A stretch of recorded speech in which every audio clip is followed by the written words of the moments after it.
Welcome back. Now, Health Minister Aaron Motsoaledi stands accused of regulatory overreach pertaining to his decision to ban cannabis edibles. And while he has made a U-turn on his stance, it does create a haze of confusion around the country's pot policy. In the meantime, Germany has taken interest in the sector. European group Enua is partnering with South Africa's Nexus Pharma as it looks to strengthen ties with local growers of the herb. Johann Slabber, founder and CEO of Nexus Pharma, joins us now. Thank you so much for your time, Johann. Now, actually, for those of us who actually don't know, what are edibles? Is it cannabis products that you can eat instead of smoke?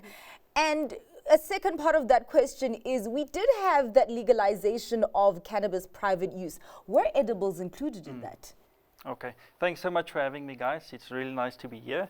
So edibles is basically a form of where you'd use a normal edible that's then infused with the active ingredient, which is then THC, that is a psychoactive component. So any food product is just infused with that THC? Yes. Okay. And then it's an edible, so you see whether it's a gummy or a fudge or a muffin, it's basically deemed as an edible. Okay. Was it included then in that legalization of private use? Yes, so the Private Purposes Bill initially included it, but it was a very difficult thing because initially it was excluded, and then when the second time when it was passed, they said, no, they do make provision for it. But where do you draw the line in terms of what you do? Because the second time around, they finalized it and excluded it completely, because one could then motivate that you can cultivate thousands of plants because you need so many to extract it to then make the edible. Whereas when you can only use it for the inhalation purposes, they can limit you on the number of plants you're cultivating. You know, we talk about confusion, a haze, when we talk about this regulatory environment. Just expand on that. As an operator in the space, what do you think the state of the regulatory environment looks like, and is it conducive? Yes. So speaking about the general regulatory environment, I think we have one of the best regulatory authorities and bodies in South Africa, SAFRA. Okay. And they're really doing great work, I must be honest, especially with the licensing of cultivators and manufacturers. However, one of the main and most confusing sectors and areas where I want to just touch on is the ban that was imposed by the Minister of Health, which was the ban on hemp-based edibles. So that caused huge confusion. And, you know, this overlooks the potential that this product has, you know, for using it in the potential to make products with it, as it has a lot of proteins, you know, fibers, omega fatty acids. And because it's overlooking that potential and what it can do for us, containing all of that, is in conflict of our nutritional crisis as a country that we have. You know, and in addressing that, there's really a lot of great value to this product. But on the other side of this, the distinguishment was made very clear with this ban, that they actually intend to distinguish between industrial applications and medicinal applications, you know, with this product, and strengthen the regulatory framework, which is great. However, the lack of consolidation with the industry and the misalignment with policies like the National Cannabis Master Plan made the immediate ban of the products an inappropriate approach. Is this ban on the use or on the sale? No, so this is focused directly on the hemp side of things, with the industrial applications on any foodstuffs containing any product of hemp or whatsoever. It's got no psychoactive effect, so that was mainly only on that side of it. But now that the ban has been withdrawn, we are really excited, because that now gives us as South Africa, it ensures quality, safety, efficacy. It helps us now to realign ourselves to an extent with the health, economic, and stability of our country's goals, you know, and ultimately unlocking the full potential of this product. And do you think there's been enough engagement between the players in the sector as well as government? No, not at all. You know, that's one of the main reasons why this ban was imposed so immediately and then withdrawn so quickly.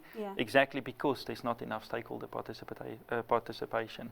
And hence that also being the reason why we were one of the first to decriminalize cannabis back in 2018.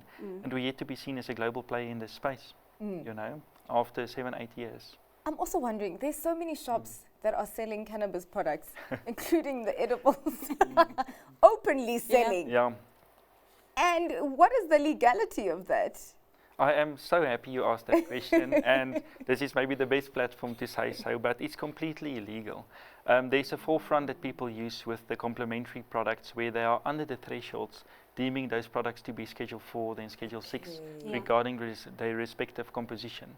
And it's completely not allowed. You need to go through the process with SAFRA, through dossiers. Yeah. You need manufacturing facilities to supply those products.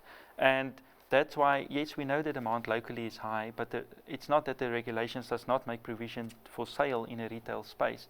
It's just yet that we don't have enough clinical data to back that, because the poor consumer buying that from these shops we get all around has no idea what he or she is consuming. And hence the story, remember, about the children with the muffins, Yes, you know, and all these things that's happening. So with hemp, I think it's what the government tried to intend to do, is to better the regulations, ensure safety and quality. But the way that they did it was just not the right approach.